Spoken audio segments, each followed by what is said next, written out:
Welcome in. Happy Friday.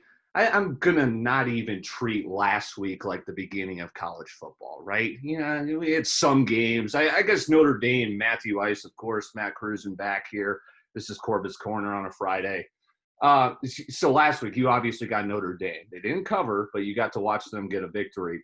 I'm treating this like the real one. We've got a top 25 matchup. We're going to talk about Miami, Louisville, and Boston College plays. Yes, I'm pumped. I am so geeked. I got Doug Flutie on, a little retro action, and we're going to start with BC getting flat out disrespected. Come on.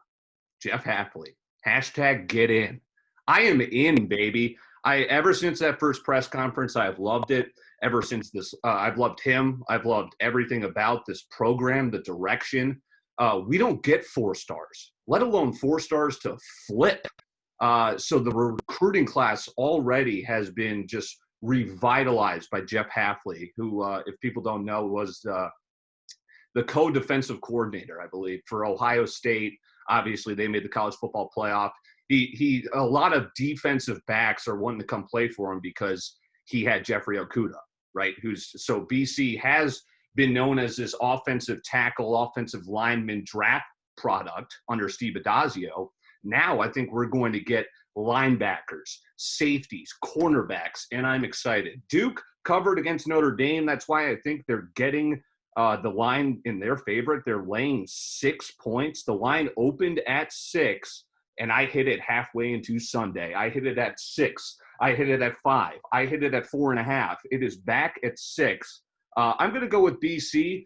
Phil Jurkovec, the Notre Dame transfer, immediately eligible. This is the best quarterback prospect we have had since maybe Matt Ryan and Doug Flutie. So I am jacked, and I'm going to foolishly take BC points, BC money line.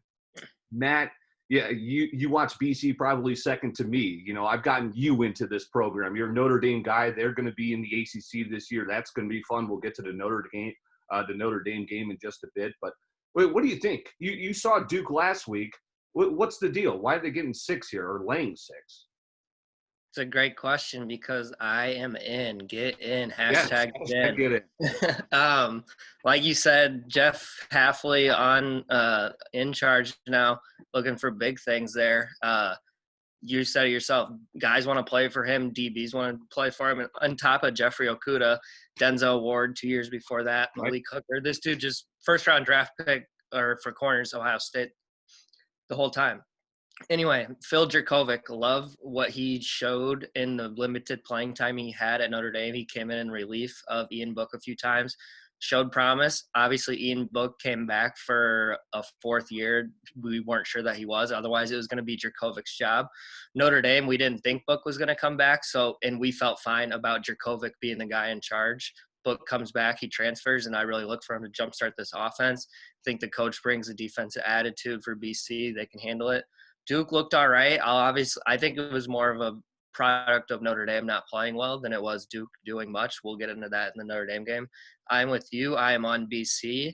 I said points. What points? Plus 190. Give me the money line. Fly Eagles fly. I love it. I mean, yeah, come on. I get my bookie texting me sometimes. He'll be like, BC this weekend? I go, yeah, I'm going to hit you, buddy. So let's hit that halfway to Sunday. Come on, audience. Let's go. BC plus 6. To Notre Dame, I'll have to admit to you, I took Duke last week, so I was victorious there. I'm thinking about taking USF with the points here, plus 24, just because I'm going back to the well. Ian Book, yeah, you guys got to be excited about him coming back. And I don't know, I've got this weird view of Ian Book. I see him as kind of like this. He's a guy, but I don't know if he's the guy to take you over the top, and you're going to have to go through Clemson this year. So I'll take USF because they're getting 24. Notre Dame is, they're a national team. They're a national powerhouse. So they're always going to be having to lay a lot of points. How do you see, so were you on Notre Dame last week, and then how do you see this matchup? Last week, just for fun, I took an alternate line like minus 28.5, and that was never to get some good. So there was that. They were underwhelming last week on offense, to be expected a little bit. They have Ian Book back, but they lost every single weapon that they had. Chase Claypool, right? Second-round pick. Cole Kmet, second-round pick. The top 2 running backs were drafted NFL slot receiver, Chris Finke, undrafted guy. They lost all the weapons on offense. And then on top of that, two other receivers who were returning were hurt, top two receivers. So no reliability or connection between Book and the receivers. Running back, though, last year as a freshman had 4 carries for 26 yards. Last week, 21 touches, 205 total yards of offense, 2 touchdowns.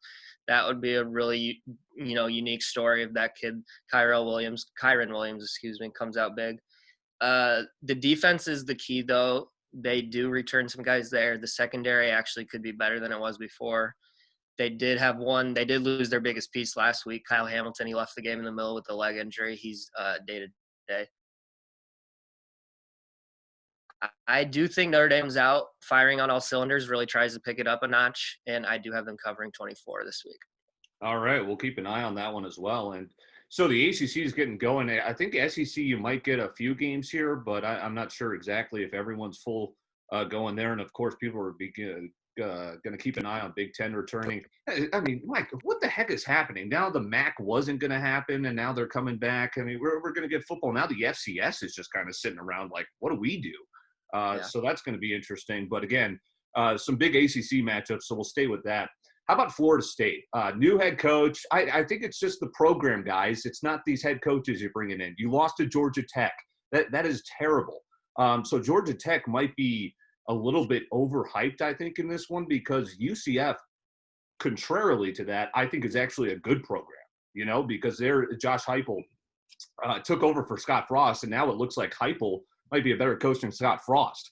We'll see how Nebraska does later this year, but I think UCF, it's -7.5. The hook does not worry me there. I'm going to go and lay the points with UCF. I think Georgia Tech, after a big win over Florida State, I chop that up more as Florida State being bad.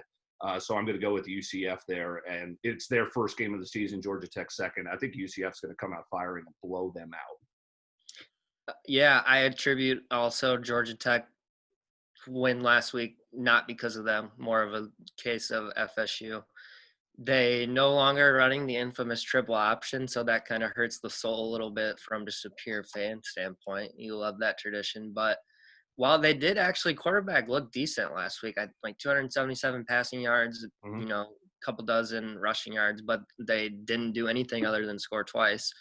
UCF, incredibly explosive last year. Now, they did have 10 guys opt out in August. Opt out, I love saying that. Right. So keep an eye on that. But they returned 67% of their offensive production. And then Dylan Gabriel, as a true freshman last year, a very productive season. Heisman dark horse, Dylan Gabriel. I like it. All right. The play there for me, though, I have over 62.5.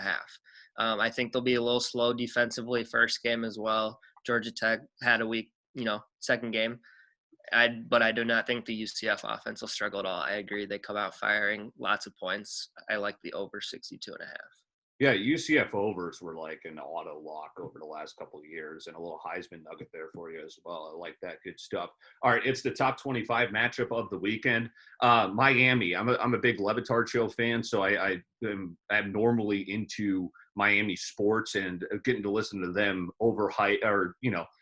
be bogged down by Manny Diaz and not being back, right? The U has not been back. But now they're ranked, and they covered one pretty good for their week one. Louisville, everyone's talking about dark horse, ACC. And they got the guy from App State, right, who did a great job in his first year last year. They've got some studs on offense. So Louisville, I actually got this when the line opened at -1.5. It is now 2.5, but there's been some sharp buyback on Miami, which is interesting. I think it's going to be a great game. Louisville being favored, Miami fans might feel a little disrespect, but there's also sometimes you feel a lot better about being a dog when it's your team than I think about being a favorite a little bit in some of these games, because it's a little bit uneasy. Miami notoriously does not show up in these types of games, especially under Manny Diaz, even when he was the defensive coordinator. So I got Louisville at -1.5. 2.5 scares me a little bit, but I'll still stick with it. I think Louisville wins this game. Matt, how did you see it? See it similarly as well. Miami's 1-4 against the spread in their last 5 against Louisville. So Louisville's had their number. Manny Diaz is not the answer, Hurricane fans. He had the 1 cent left, came back. Not it. They're both teams, or so Cunningham was there last year, I believe, but the Miami quarterback is new, De'Eric, or I don't know if it's Yeah, Derek. Derek King from Derek Houston. King. He sat out, He's remember, in a transfer. okay, yeah, he's legit, but Malik Cunningham is better, and it's going to come down to who can make more tackles in space. I have Louisville at -2.5. I didn't get them ahead earlier in the week. I feel good about that there. If it goes up, I wouldn't go over 3. If it gets to 3.5, I'd buy that hook down. But and then the other thing, Louisville overs have hit in their last 6. I think that stops here. This total opened at 59.5. It's currently at 65. I'll take the under 65. Crazy movement this week on that total. Got steamed up. So I have under 65 to go ahead with Louisville by a field goal. Yeah, I like that a lot. Miami's, we make fun of Manny Diaz, but his defense is good, right? They've got NFL products on that defense. And Louisville, high-scoring team, they're a lot like UCF, but they played a game that went under last week, right, against Western Kentucky. So I like that play there, especially against line movement that crazy. That'll do it for us. Quickly before we wrap it up, did you watch College Game Day last week? It's funny because watching everyone during the Zoom era, right, they had Lee Corso in his backyard. It was kind of funny, but there was a lot of technical difficulties. Chris Paul was on awkwardly just picking games by his heart and not by any knowledge. I think that it was a little weird. Kirk Herbstreit was uncomfortable the whole time. Have you watched it at all? Will you watch it tomorrow? I was not able to watch it last week. We're on the road for baseball, but tomorrow I will be locked in. So yeah, it's going to be interesting. We'll get your thoughts on that. Maybe we'll do a weekend pod again. We'll just we're going to be watching football, and we'll see, if we have some time to get some info out to you guys. He's Matt Cruz, and I'm Dylan Corbett. This is Corbett's Corner on a Friday. Thanks for tuning in. Subscribe.